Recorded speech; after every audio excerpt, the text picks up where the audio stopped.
안녕하십니까. 대구 수성구에서 강의하는 MJ 영어학원 그리고 헤럴드 학원을 운영하는 박무재 원장입니다. 오늘도 4탄을 강의해 드리겠습니다. 기대하십시오.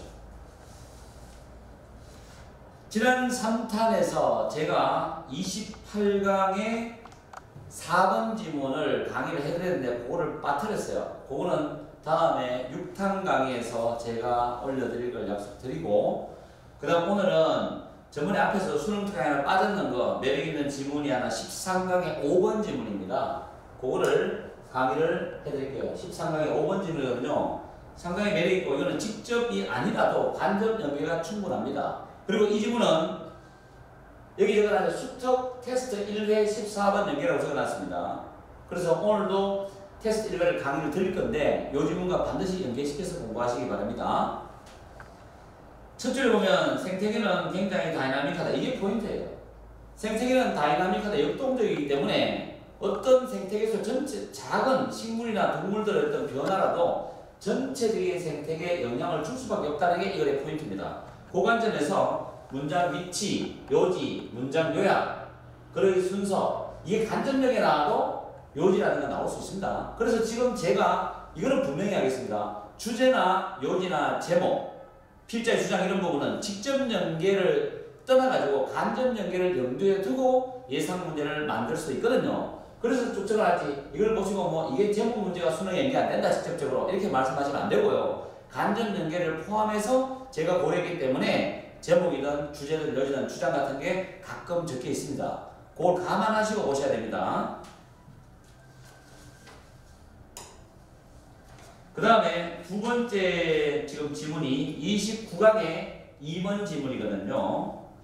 이 지문은 제가 왜 선정했냐면은 지금 미국과 한국의 환율 전쟁, 어떻게 보면 미국이 환율을 인상하면 대한민국이 어떻게 경제적으로 영향을 받는다는 그 측면에서 원래 엄청난 큰 시사 부분입니다. 그래서 굉장히 민감한 부분인데 요 글을 읽고 아마 이거 문과 형독해지만 요거를 한번 시험에 직접적이든 환율에 대한 간접적이든 간에 출제될 수 있지 않나 싶어서 제가 예상 문제로 만들어 봤습니다. 그렇기 때문에 위에 적어놓은 걸 보시고 문장 일치, 무관한 문장, 내용 일치, 물치 많이 나오죠. 그래서 내용 일치, 물치는 과거에는 있잖아요.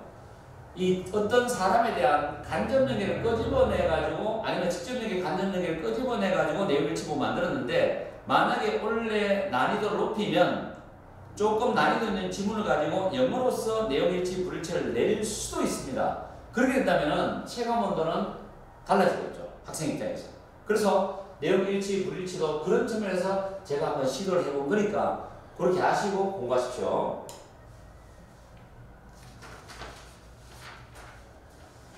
그 다음 지문은 30강의 1번 지문입니다. 그 1번 지문은 박테리아에 대한 내용입니다. 지문이 그렇게 쉽진 않습니다. 이 지문은 해석을 정확히 하시고 박테리아는 자기 동종 간에 그리고 다른 종들끼리 의사소통이 가능합니다. 그렇기 때문에 우리 인체에 영향을 아주 안 좋은 영향을 미치기 위해 가지고 자기 박테리아의 어떤 정족수가 어느 수준에 도달하면 우리 몸에 해로운, 인간한테 해로운 화학물질을 방출하게 돼가지고 그걸로 인해서 우리를 병들게 만들 수 있어요. 그렇기 때문에 박테리아에 대해서 잘 연구를 하면 그거를 우리가 처리할 수 있는 백신이라든가 여러 가지 약을 만들어낼 수 있습니다. 그런 측면에서 이과인독기지반, 멜라닌, 광합성, 박테리아 한번 선정해 봤거든요. 그래서 이것도 내용 일치를, 내용적인 부분을 직역을 정확히 하셔가지고 어휘를 잡으셔가지고 공부를 하시면 되겠습니다. 그래서 여기 보면 어법, 거래 순서, 빈칸, 무관한 문장, 제목 만들어놨거든요. 왜냐하면 EBS에서는 낱말 문제를 이미 출제했기 때문에 낱말 문제 정말 EBS 잘했습니다. 그렇지만 저는 이제 저도 어휘 문제 내고 싶지만 그거보다는 다른 각도에서 출제를 해봤습니다. 그래서 첫 줄에 있는 별표 부분도 암기하셔야 됩니다. 박테리아는 서로 의사소통한다. 다음 지문은 강추하는 지문입니다. 수능 특강 30강의 4번 지문입니다. 4번 지문이고 이 부분은 아마 제가 봤을 때 환경 지문이거든요. 그리고 모의고사, 수능, 모의평가 통틀어서 소라든가 어떤 고기를 단백질로 우리가 인간이 식품을 섭취하는 과정에서 너무나 환경 파괴적인 요인이 많기 때문에 곤충을 먹자. 2학년 지문도 머리가 수련되어 있고요. 곤충을 먹자라는 지문입니다. 그래서 환경 지문과 연결시키면 상당히 매력 있는 지문이거든요. 그래서 저는 이게 출제될 수 있다고 봅니다. 그렇기 때문에 꼭 준비하세요. 이 지문. 제가 강력하게 추천드린 지문이기 때문에 더 이상 제가 말씀을 안 드리고 전체적인 맥을 확실히 잡으셔갖고 위에 예상 문제를 한번 접근해 보시기 바랍니다. 굉장히 좋은 지문입니다.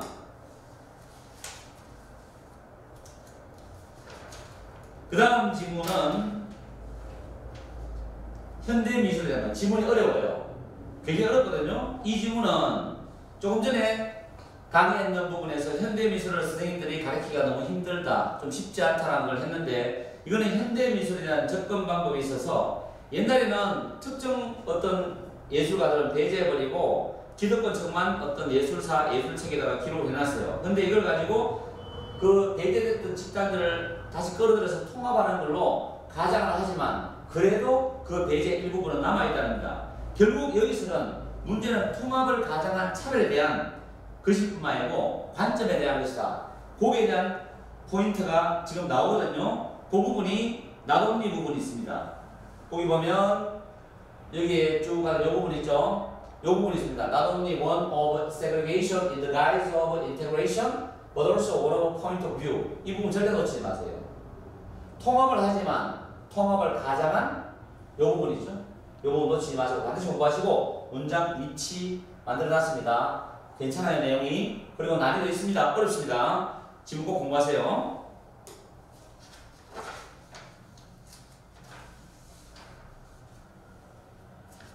그 다음 질문 있습니다. 자, 그 다음 질문은 오늘 첫 강의했을 때 생태계는 다이나믹하다, 역동적이다. 그 질문과 연계시켜서 이 질문을 꼭 두 개를 접목시켜서 공부하죠. 수능 특강 13강 5번 연계라고 적어놨습니다. 그래서 요 질문도 더 말씀 안 드리고 그 질문과 수능 13강 5번 질문하고 반드시 연계시켜서 공부하시면 돼요. 생물 생태계에 대한 내용이기 때문에.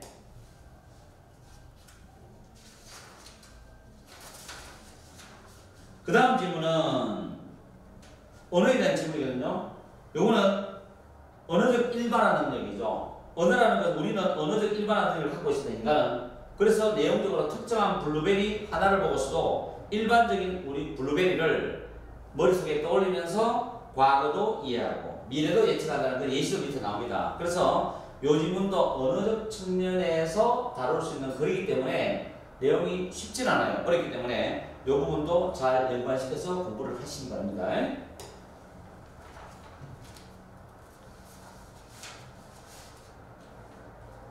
그 다음 질문은 굉장히 매력이 있어요. 수능, 예를 들어서 저는 이 질문을 올해 수능 예상 10개만 좀 뽑아주세요 하면은 그 중에 하나입니다.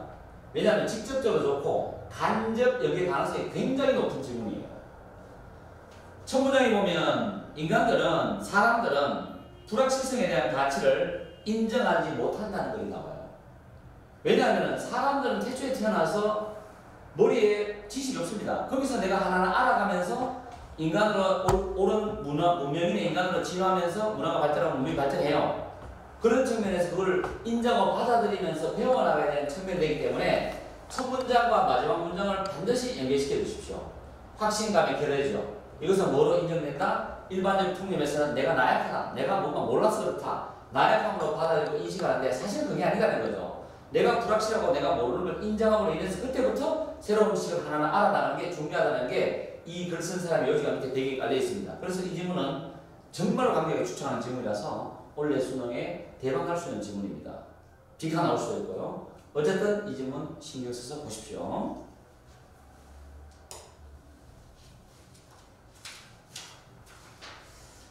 그 다음 질문이 테스트로 들어갑니다. 1회 17번 질문입니다. 17번 질문인데 이 질문은 조금 전에 제가 환율에 대한 질문을 했었죠. 요거는 실업난을 해결하기 위한 질문인데 이거는 이 질문을 공부하실 때 반드시 여러분들이 포인트를 맞추셔야 되는 게 첫 문장에서는 비록 이 실업이라는 건 굉장히 고통스럽답니다.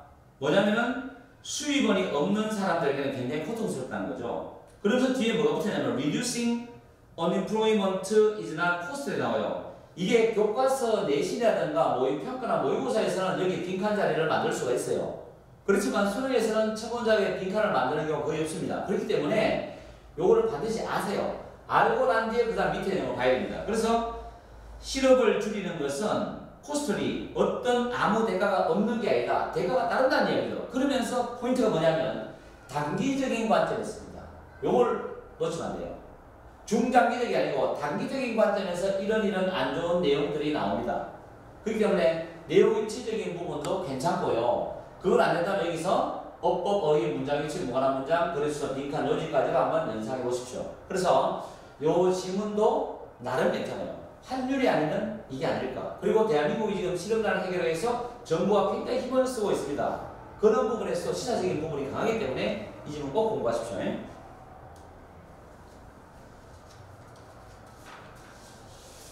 그 다음 지문은 또 강력하게 추천할 수 있는 지문입니다. 직접적, 간접적인 테스트 1회 21번 지문입니다. 21번 지문이고요. 이 지문은 지금 제가 적어놓지는 않았습니다. 제가 말씀드릴 테니까 잘 받아 적으십시오. 수능 완성 8강의 첫 번째 지문 있죠. Let's check it out. 그 지문과 그 다음에 수능 완성 8강 안에 3번 지문이 됩니다. 그 두 개를 연계시키십시오.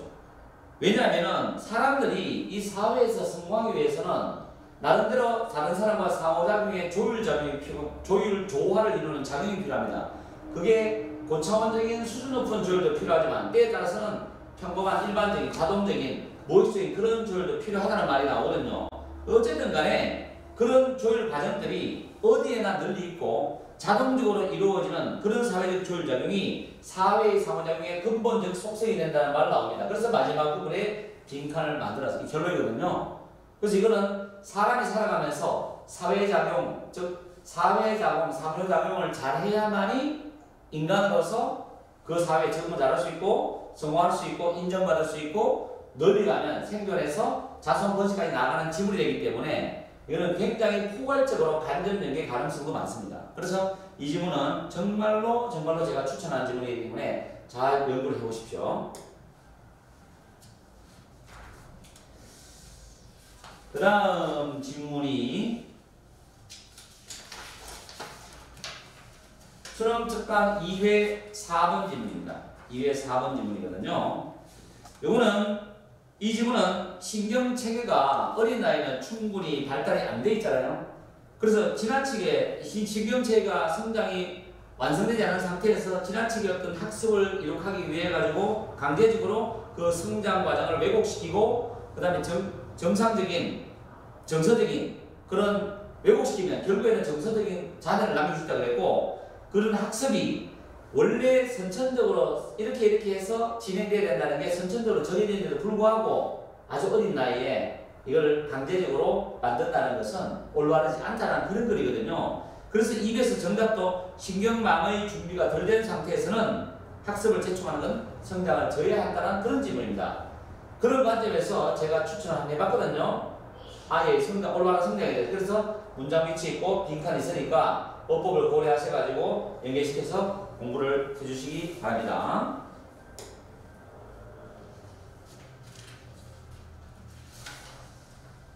다음 질문은 2회 15번 질문입니다. 2회 15번 질문입니다. 자, 이 지문도 괜찮습니다. 직접적, 간접적 연계성이 있습니다. 제 첫 단어가 뭡니까? denial, 부정이죠. 사람들은 자신에게 일어나는 이런 일에 대해서 자기의 생각과 다르면 일단 이걸 부정하려고 해요.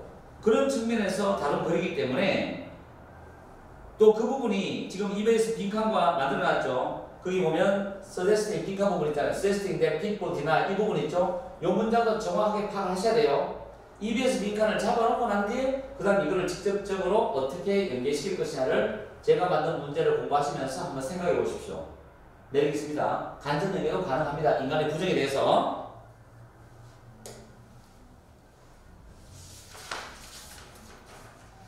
다음 질문 어렵습니다. 자, 이게 뭐냐면 현대 기술에 대한 거거든요.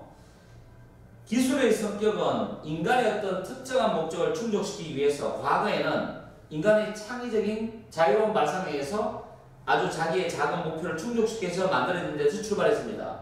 근데 거기에서 인간이 발전하면서 문명이 발전하고 문화가 형성하면서 기술이 고도로 발전하게 됐죠. 그러면 결국 어쩔 수 없이 기술은 발전되게 되어요. 그럼 기술이 발전되는 상태에서 문제점이 나오게 되어 있습니다. 얼마 전에 뭐 외국차도 가다가 고속도로에서 불이 난다든지 이런 것도 그 차가 나빴던 게 아니라 기술적 발전이 복합적으로 연결되다 보면은 기술자도 예측하지 못하는 문제점이 발생해서 사고가 나거든요. 그렇지만 기술은 발전될 수밖에 없어요. 여기서 문제점이 뭐냐면 인공지능 같은 것도 마찬가지 아닙니까? 인간이 계속해서 기술을 발달시키다 보면은 기술이 지배를 받을 수밖에 없다. 그럼 우리 인간의 입장에서 어느 정도 선에서 이거는 아니다라고 말할 수 있는 단호한 노가 필요하다는 게 마지막에 나와요. 그래서 무한정 기술을 발전시키는 게 아니고 잘못하면 우리를 지배하는 주인이 될 수 있기 때문에 거기에 대해서 인간들이 올바른 판단을 해서 우리한테 정말 공존할 수 있는 기술을 발달시켜야 되지 않느냐는 게 달려 있어요. 그런 측면에서 과학 지문이면서 공과계통에도 관련되는 지문이거든요. 그래서 한번 생각해 보시면 좋겠습니다. 자, 여기서 4탄 강의를 마치고 이어서 5탄 강의를 해드리겠습니다. 감사합니다.